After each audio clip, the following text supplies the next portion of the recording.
안녕하세요. 네. 저도 이제 슬슬 한국의 삶에 적응이 돼 가는지 새벽에 일어나는 게 슬슬 어려워지네요.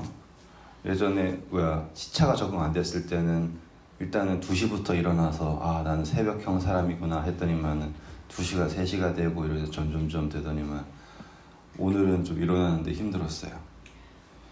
여러분, 사람이 쉽게 변할 것 같습니까? 어떻게 생각하세요? 살아보시니까 사람이 쉽게 변하는 것 같아요? 아니면은 안 변하는 것 같아요? 어떠세요? 안 변하는 것 같아요? 사람은 고쳐 쓰는 거라 그래요? 아니면 고쳐 쓰는 게 아니라 그래요? 신기하죠? 사람은 참 변하지 않는 것 같아요. 그런데 또 사람이 변한다라고 하는 게 가능한 것 같기도 하고. 여러분들의 생각은 어떻습니까? 성경에서 회개라고 하는 단어를 우리가 참 오해하고 있다라고 하는 걸 제가 설명해 드리고 싶어서 오늘 이 말씀을 준비했어요. 침례 요한이 회개하라 천국이 가까웠다 시작하고 예수님께서도 똑같이 회개하라 천국이 가까웠다 이렇게 하셨잖아요. 똑같이 우리도 회개해야 된다라는 이야기를 많이 들어요. 근데 그 회개한다라고 하는 걸 사람들은 어떻게 이해하고 있는가, 그리고 회개라고 하는 것에 대해서 어떠한 기대를 가지고 회개를 하는가라고 하는 걸 잘 생각해 보시길 바랍니다. 회개해 보셨죠?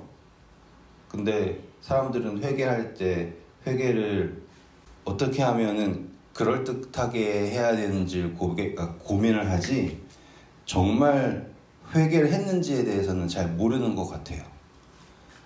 제가 선교를 하면서 제일 먼저 배웠던 것이 회개를 하면 그 회개하는 그 순간 하나님께서 나를 의롭다 하시고 또 의인의 기도는 응답되는 힘이 있다라고 하는 게 제가 제일 처음 선교지에서 배운 거예요. 그래서 야고보서에 나온 것처럼 의인의 기도는 응답하신다라고 하는 것, 그게 제가 제일 처음 배운 거였는데 이게 사람이 했던 잘못을 또 하지 않습니까? 늘 사람이 새로운 잘못해요? 아니면 했던 거 똑같은 거 합니까? 했던 거 똑같은 거 하죠. 그러니 회개라고 하는 게 마치 내가 이거를 다 회개하고 나면 이제 그 문제에 대해서 끝이 나고 또 살다 보니까 또 이런 문제가 있었네. 그래서 여기에 대해서 회개를 하면 또 이 문제가 이렇게 끝나고 이렇게 한 페이지 한 페이지 넘어가면서 내가 영적으로 성장하는 게 회개라고 생각했었는데 신앙을 딱 해보니 페이지를 넘기는 게 아니라 같은 것만 계속 하고 있는 거예요.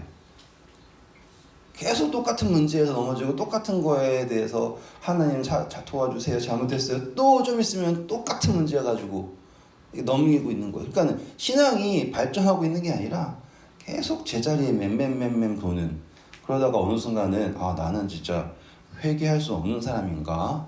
라고 하는 낙심에 빠지게 되는 경험을 한 거예요. 여러분들은 어떠십니까? 그런데요, 이 성경을 잘 읽어보니까 이스라엘 백성도 똑같은 거 하더라고요. 이스라엘 백성들에게 있어서 가장 큰 문제가 뭔지 아십니까? 바로 우상숭배예요. 신기하게도 하나님이 그들에게 모든 것을 보여주셨음에도 불구하고 이스라엘 역사에서 계속 반복되는 게 바로 우상숭배입니다. 하나님이 우상숭배하지 말아라, 우상숭배하지 마라. 그게 시작이잖아요, 그렇죠? 그런데 어쩌면 그렇게 열정적으로 다시 또 바알 섬기고 아스타롯 섬기고 이렇게 계속 돌아갈까요? 그 사람들이 하나님한테 잘못했습니다, 안 그랬어요? 맨날 잘못했습니다, 살려주세요.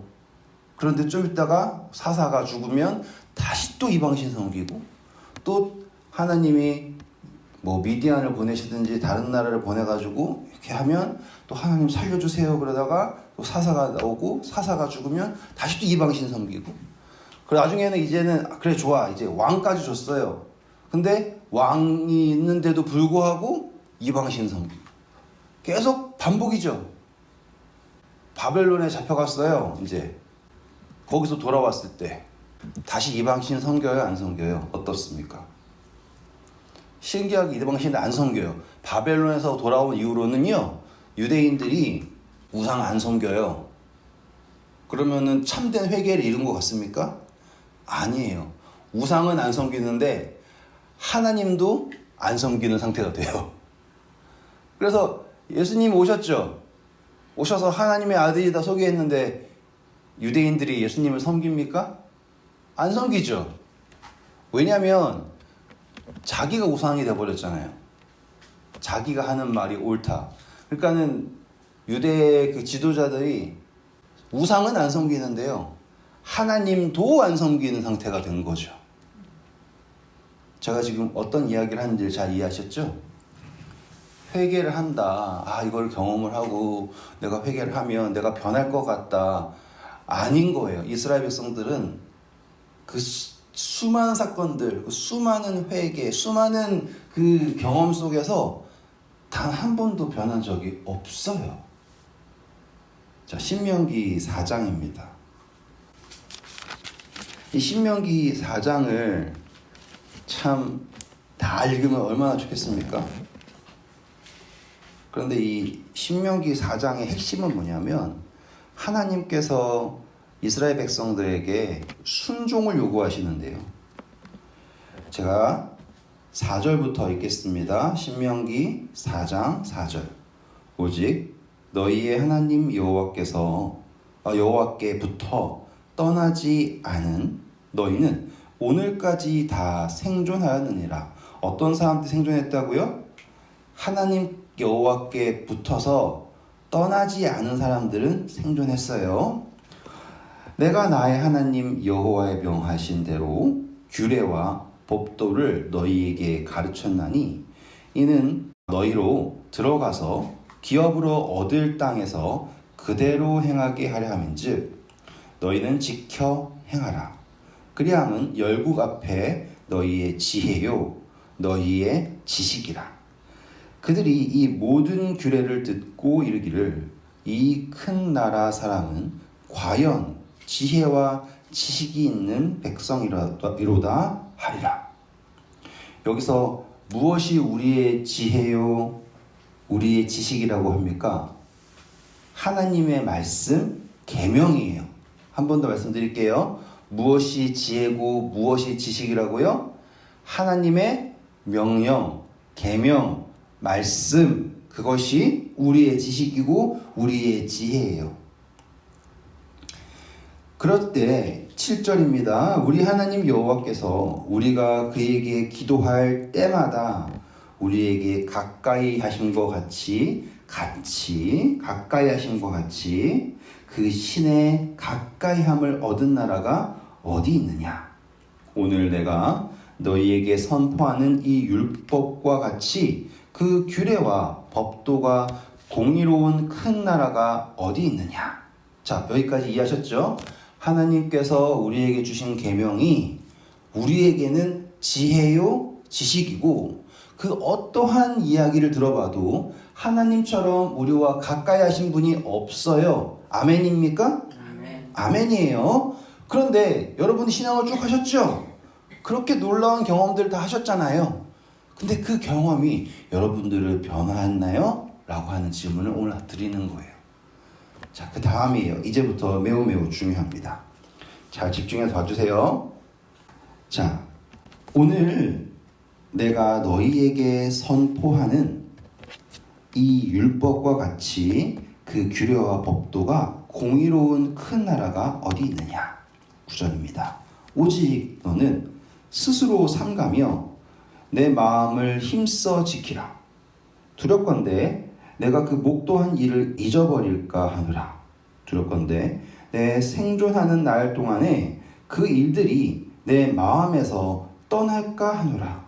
너는 그 일들을 내 아들과 내 손자들에게 알게 하라. 무엇을 두렵다고 합니까? 하나님께서 주신 그 말씀이 어떻게 된다는 게 두렵다고 했어요? 대답하셔야지 돼요. 뭐가 두렵다고요? 그쵸, 잃어버릴까봐. 그것이 어떻게 될 거라고 해요? 떠나게 될까봐. 자, 이제 한번 읽어볼게요.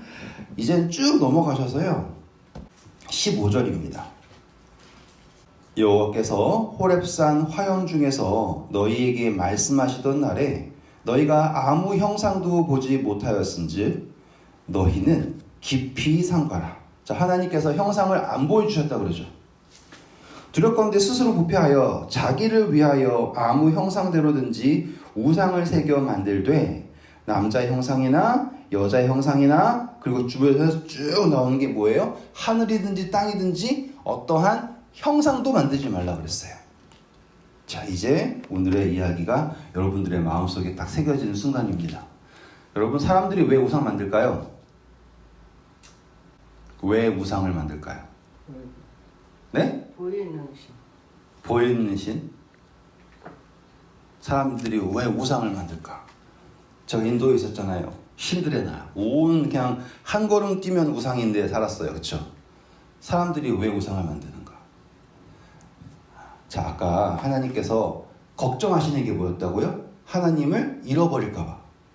그렇죠? 잃어버릴까 봐. 왜 잃어버리느냐면요. 자기 안에서 하나님을 확인을 못하니까 잃어버리는 거예요. 맞아요? 우상은요, 변하지 않아요. 그냥 새겨놓으면 그거 그대로 있죠. 그게 뭐 원숭이 모양이든지 뭐 코끼리 모양이든지 그건 그대로예요. 그러니까 이거는 변하지 않는 거예요. 그걸 원하는 거예요, 사람들이. 그래서 그 변하지 않는 우상을 만들어가지고 갖다 놓으면 내가 괜찮다고 생각을 하는 거예요. 그러니까 내 안에 하나님 살아있어야 되는데 내 안에 하나님은 못 느끼니까 밖에다가 변하지 않는 거 갖다 놓고 나는 괜찮다라고 이야기하고 싶은 게 우상인 거예요. 이해하실 수 있겠죠? 그런데 하나님이 호렙산에서 말씀하실 때 강조하신 게 뭐예요? 너가 아무런 형상도 본 적이 없다라고 했단 말이에요. 하나님이 잘하고 싶으셨잖아요? 그러면 제일 먼저 하면 뭐가 되냐면 형상을 보여주시면 돼요. 근데 일부러 보여주시지 않았어요. 왜냐하면 하나님은 우리의 마음에서 살아계시길 원하시지 어떠한 모양으로 밖에 있는 거 원하시는 게 아니에요. 그래서 보여주시지 않았어요. 그런데 사람들은 하나님을 어떻게든 뭔가를 만들어가지고 자기가 잃어버리지 않는 우상으로 만들기를 원하는 거예요. 그래서 하나님이 그거를 막으시려고 제발 우상 섬기지 말아라 라고 했고, 근데 그 이후에 역사 어떻다고요? 사람들이 열심히 우상을 만들어요. 이게 하나님이다. 이게 하나님이다. 이게 하나님이다. 이런 식으로요. 내 안에 살아있는 하나님 말고요. 자, 갈게요 이제. 자, 하나님께서 뭘 말씀하시는지 이제 보시면 진짜로 깜짝 놀라실 거예요. 신명기 4장 26절부터입니다. 다 아시는 이야기입니다. 이제 내가 오늘 천지를 불러 증거를 삼노니 너희가 요단을 건너가 얻은 땅에서 속히 망할 것이라. 너희가 거기서 너희 날이 길지 못하고 전멸될 것이라.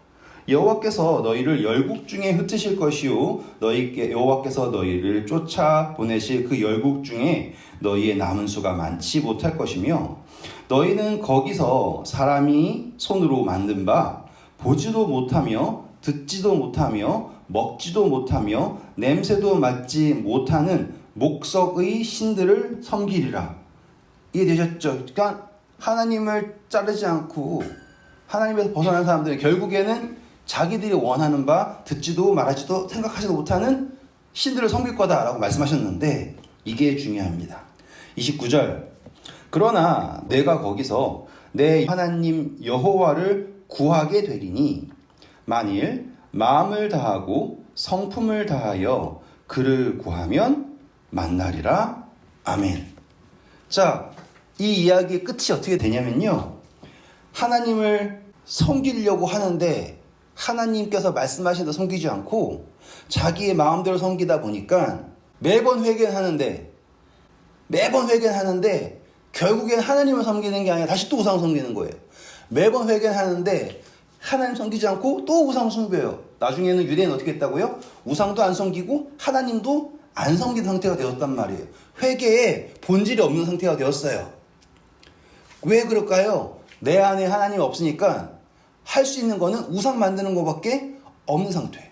그런데 하나님께서 뭐라고 말씀하셨냐? 29절에 말하는 게 뭐예요? 거기에서 결국에는 내 하나님 여호와를 구하게 되리니 만일 마음을 다하고 성품을 다하여 그를 구하면 만나리라 라고 약속하셨단 말이죠. 여기서 이제 제가 이제 질문 하나 드리고 말씀을 정리하고 하십니다. 마음을 다하고 성품을 다한다라는 게 뭘까요? 마음을 다한다. 성품을 다한다.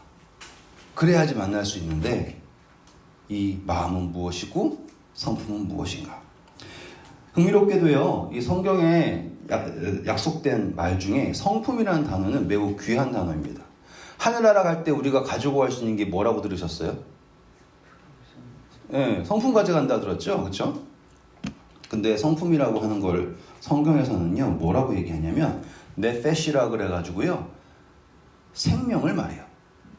뭘 가져간다고요? 생명이에요. 그러니까 성품이라는 게 우리의 마음을 가져간다고 생각했지만 성경 전부를 다 찾아보세요. 성품이라고 하는 단어는 생명을 말해요. 뜻이라고 하는 단어도요, 다 생명을 말해요. 흥미롭죠? 네, 뭘 가져가는 거라고요? 생명을 가져가는 거예요.